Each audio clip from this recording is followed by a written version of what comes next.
I haven't seen yet. We don't know. But coming into match number 3, this is round number 3, the last round, best of 1, for them to see who goes home and who stays still here at the SBS Challenge Seasons. Looking at it as well, James Pons has gone for that killing spree on the Martis. None of that more universal, impure rage. He intends to go on kill streaks against Evos Esports. So honestly, this is a very greedy pick and setup that Lazy Esports is trying to go for. Their pickoff potential is going to be very, very high, but their ability to team fight is almost non-existent. Evos Esports is going to be team fighting quite a lot around this Nether Realm, so I don't know how well this will work for them, but it's going to be fun to see whether it does. It's really tough, seriously. Again, the idea that has been portrayed by Lazy Esport, it has so much of, just as a short form, I would say I'm a bit scared for them, and hopefully they might actually have a better potential with the Martis on their side. Again, comfort choice-wise, if you're actually quite aware and confident and you know how to actually go in with that hero, maybe Lazy Esport can surprise us off here for round number 3. But then again, we do see somehow most of the teams, most of the players are just actually having their own focus right now. And it seems that Popbet is finding an opportunity. They want to actually go in already. This is already going into level 3, level 4 as well. So they're looking for a way out. They're going to actually try to actually initiate that team fight itself. But not just yet. You need to actually be very patient as Turtle already been spawned. Yeah, Evos Esports, basically their goal in this game is just to avoid fighting too much early, but the first turtle is already coming out. And better X-Prize coming in and a lot of damage coming through. And Evel takes down the turtle. At the same time, they did manage to get the first blood to Veldora. And this is where Lazy Esport, they're looking a bit better off on the first game itself. So much damage that couldn't be done by Evos Esport, but they did manage to get the turtle. But at what cost, as Lazy Esport did trade off for the kill. Yeah, I think Veldora was just slightly too far away because Claw could almost made it to him with the Nether Realm to save him from the Decimate, but it wasn't quite enough. I was literally just about to say that Evos Esports doesn't need to prioritize fighting too much early on, because if they can just avoid giving too many kills to James Pons, they will naturally win the mid to late game anyway. But getting the turtle still not too bad. Laser Dragon coming in, stunning off Tony, but at the same time, it's not going to be enough, though James Pond had to pull away. Popbet also has to push, and now damage coming through. James Pond try to finish it off, did manage to be taken down by Nikki instead, and Team Lazy Esport unfortunately had the trade into the side of Evos Esports. That was very unfortunate timing for James Pons right there. He wanted to decimate Tawny. The Gatot was on such low HP, but he managed to get the AOG out just in time. And because he was invulnerable, the decimate targeted Annabelle instead, who wasn't within range, and put James Pons too far out of position for his team to potentially save him. So that immediately stifles his killing spree already, and Evos Esports now in a much more confident position. Razor Dragon coming in from Nikki. Nikki will be taken out by Chizo with the backup as well. And at the same time, right now, it's going to be trade-off for Lazy Esport. Popbet is not going to overextend. They already got what they needed to shut down Nikki, and this is a good prioritize coming in, at least for the side of EXP. And the fact that we do see right here, Team Lazy Esport, some of the back and forth are doing well. I think both of these teams really need to do a better job of keeping track of the enemy roamers' rotations. There is no reason for your gold laner to be caught out like that when you have the presence on the map to be able to respond to it.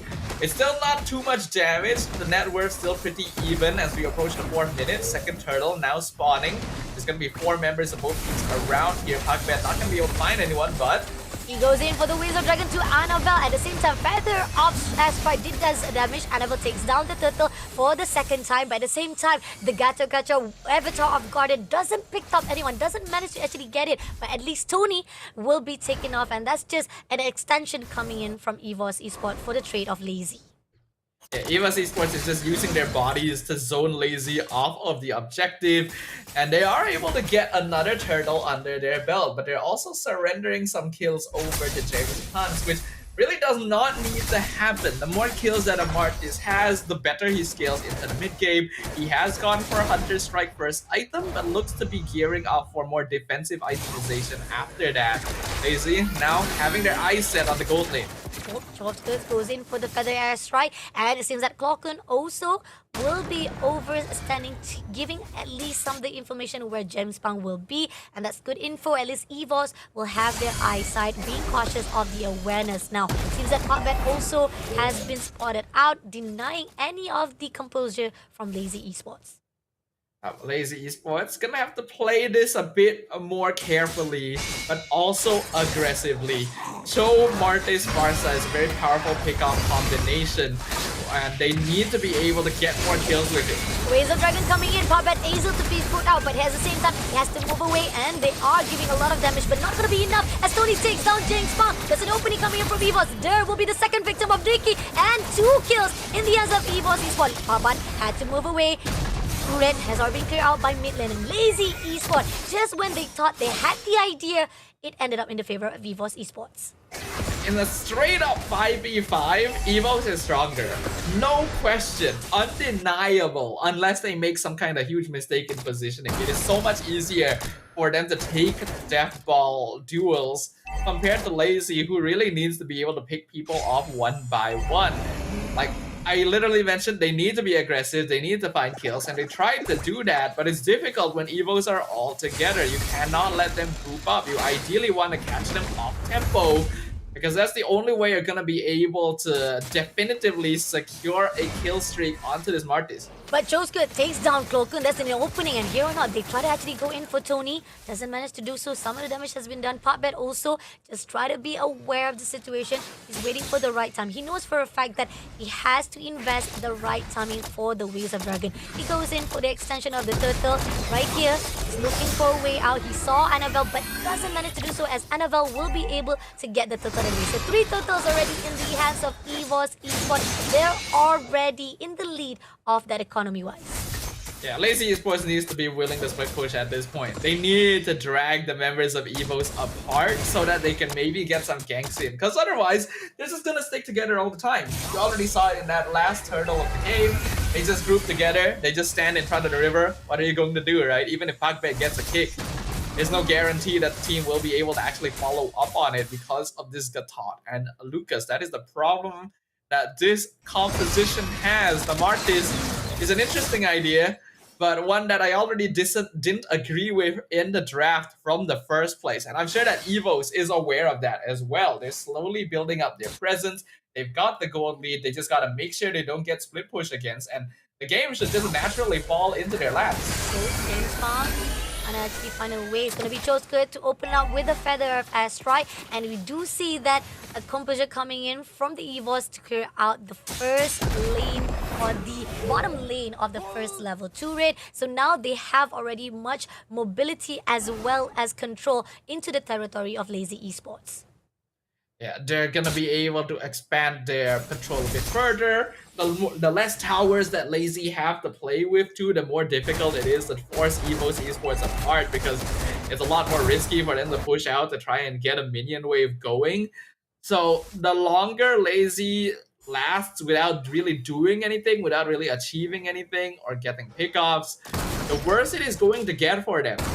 Martis is not picked up for a reason. His drop-off in the mid to late game is legendary in and of itself. Oh, this is gonna be a bit tough on the side, and we do see that Evos is just finding a way to actually go into each and every infiltration they are required to go into Lazy Esport. And Lazy Esport, as you talked about how they cannot mess things up. If they want to actually separate off, they could have actually tried to control most of the movement that Evos is, but now going in, feather airstrike being used by Chovskit to find the information. Right here, Lord will be teased off. Already half of it already been cleared out. Now Tony finding a way. Is just looking for that Avatar of Guardian to actually control it off. And Team Lazy Esport, they're scattered. They're not allowing it. They're denying any ways of Evos Esport to team up against them.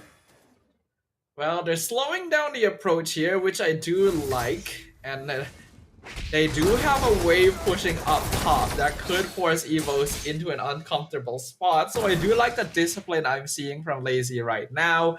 as long as they can guarantee that they have the numerical advantage, then it becomes a lot easier for them to actually try team fighting. But it's still going to be difficult. They have to somehow set up kills for James Punks while keeping him safe enough in the back line, and that's going to be difficult to achieve when their only source of CC is this choke. And again, Cosgood comes in with a feather airstrike. They did manage to pull through for the 2-day, but at the same time, right here, gotta be aware it. Tony will be the first victim of Chizo. At the same time, Clockwood trying to find a way to go in for the fight with Powerback. At the same time, overextension comes through from Veldora. A lot of damage coming in, but it's not gonna be enough though. But Team Lazy is where they're not done. They're going all out to Annabelle. Not gonna be easy. Annabelle managed to pull away.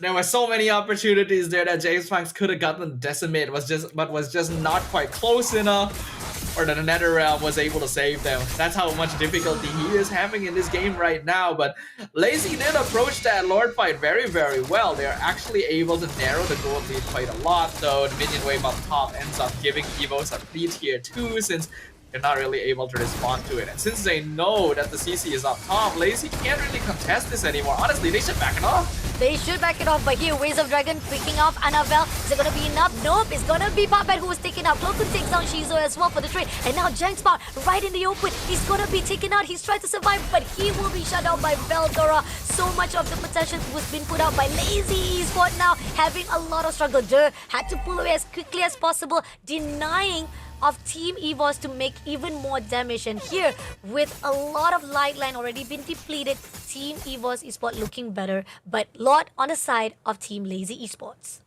Somehow, despite everything, James Punks was still able to get that retry in time since he was able to pick off Annabelle.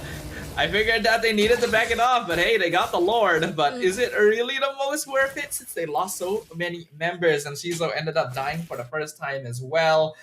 You could argue that it kind of is, since Evos will not be able to get any additional structures thanks to that play.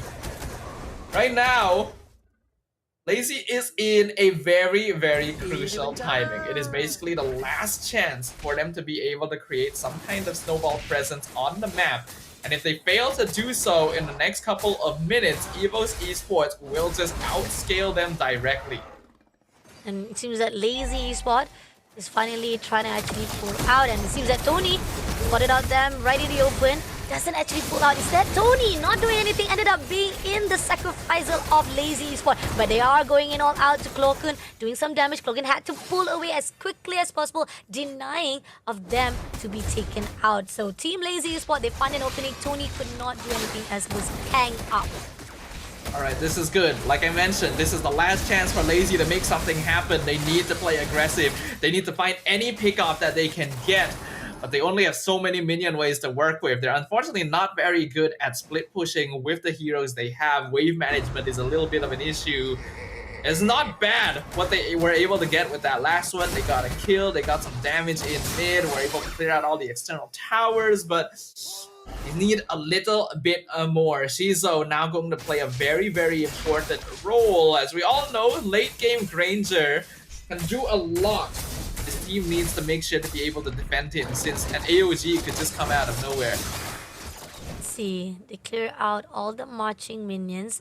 So far, Evos Esports is trying to actually make sure that they'll be able to be in between the fights all alone, not all alone, to be tagged off all alone by the side of Team Lazy Esports. That's the reason why they're being cautious, denying any of the Lazy Esports to pick off easily. That's the mistake that was done by Tony before, and it gave a little bit of opening for Lazy Esports, but they didn't continue on that measure, that momentum to a point they could have actually get another kill, but it's okay. It gives a lot of space for Team Evos to breathe. Team Evos does need the space to breathe right now. They are still better in a direct 5v5, but Tawny is definitely a lot less tanky than he used to be, and Lazy trying to go for the flank. Coming in right now, it seems that Popbat goes in for the Waves of Dragon, picking out straight away Annabelle, but doesn't manage to go in for the connection. He's gonna actually have to sacrifice by Nikki instead, and Annabelle takes down Jinxpawn for the trade, and there will be finishing off for the double kill of Annabelle as well. So much of the potential and investment was done by Lazy, yet been denied by Evos. I think we can officially call it there. I mentioned that that was Lazy's last chance. These few crucial minutes, they needed to win a definite team fight to keep themselves in the game. But they ended up losing 3 to that last one. Evo should be able to start running them down. They've got the Lord. As long as they sync up the wave, should be able to take all the external towers. Even an inhib for free up here before the Lord has connected. And Lazy no longer has the hero presence they need to really be able to handle it. Their base defense is still going to be fairly solid with a Granger and a Farsa, but they have to really time their movements because of the potential of Tawny or Veldora just jumping into the backline. That kind of consideration will paralyze them. Yeah, definitely. And it seems that Tony going in for the Evertor Guardian. James1 takes on Veldora immediately, and now they're looking for the next one. Pop bad right in the open, tried to clear things out. Did manage to actually at least make sure that Team Lazy Esports still survive it out. And they managed to skirt away Team Evos Esports, and Lord will be finished off. But marching off the minions are something they have to be aware of. I am face palming a little bit from that play. I get that you want to zone them off of the tower so that you can get it for free, but you can do it in a lot safer way than that. There is a Cho over there. Your team is not ready to follow up after you. If Veldora didn't die there, that last inhibitor should have probably fallen for Evos as well. It's not a big deal, but it is more space given to Lazy than they logically should have. I already pointed this out before this game started, but it does feel like both of these teams are still missing something in the general scheme of things. They get very messy into the later stages, and a lot of unnecessary mistakes come out. So even though Evo should be able to directly win engagements here, if they take too long, they could be whittled down by Shizo, and if they're not careful with their cooldown management, they could get disrupted as well. I actually have no idea who is going to come out on top right now. It's tricky because, again, we keep on saying both of the teams are making mistakes. One after another, they will be trying to actually take advantage of it. And somehow, it's all about timing. Who makes the more mistakes and who makes the most crucial decision making based off that mistake that was done. So Evos, somehow, I do see they're trying to actually make sure they have the good formation coming in from mid. Lazy spot, they're denying it for a while. But again, there's a lot of wave they need to be aware of. And here on out, they're still heading off. And we do see James Pons is just overlooking, trying to actually have a really good control on that territory-wise of Lazy Esports. Evos actually has no idea that Pakbet is in this bush. He has been waiting for a very, very long time, but hasn't really found the target or the angle to really go in from yet. And now he's going to be joined by Shizo as well as Der from the back line. Maybe they can find Tawny. They don't actually know where the rest of Lazy is yet. Oh, but he is going to go all out to Clo Koon. A lot of damage was done by Feather Air Strike as well. But at the same time, right here, he's going to be stunned out by Veldora coming in for the push. And they are going to be able to take down Der by Annabelle as well. But at the same time, no! Puppet overextension will be punished by Nikki. And that's the initial state that Evos Esports needed to get this Lord. That should definitely be GG for Evos. This Lord is free for them. There's only one inhibitor standing for Lazy Esports. As long as they don't make mistakes that are too notable, you can tell that they just straight up have more damage than Lazy with this Airtel, with this Lucas as well. They just don't have to throw their bodies in. Slowly push in, escort the minion wave, use the Lord efficiently, and Lazy doesn't really have the tools to be able to defend. We could be witnessing the final moments right here unless Lazy is able to make something huge happen. There, Shizo. So much damage already pulled out. He will be taken out by Veldora. Nothing can be done. The crystals is already down to the numbers, giving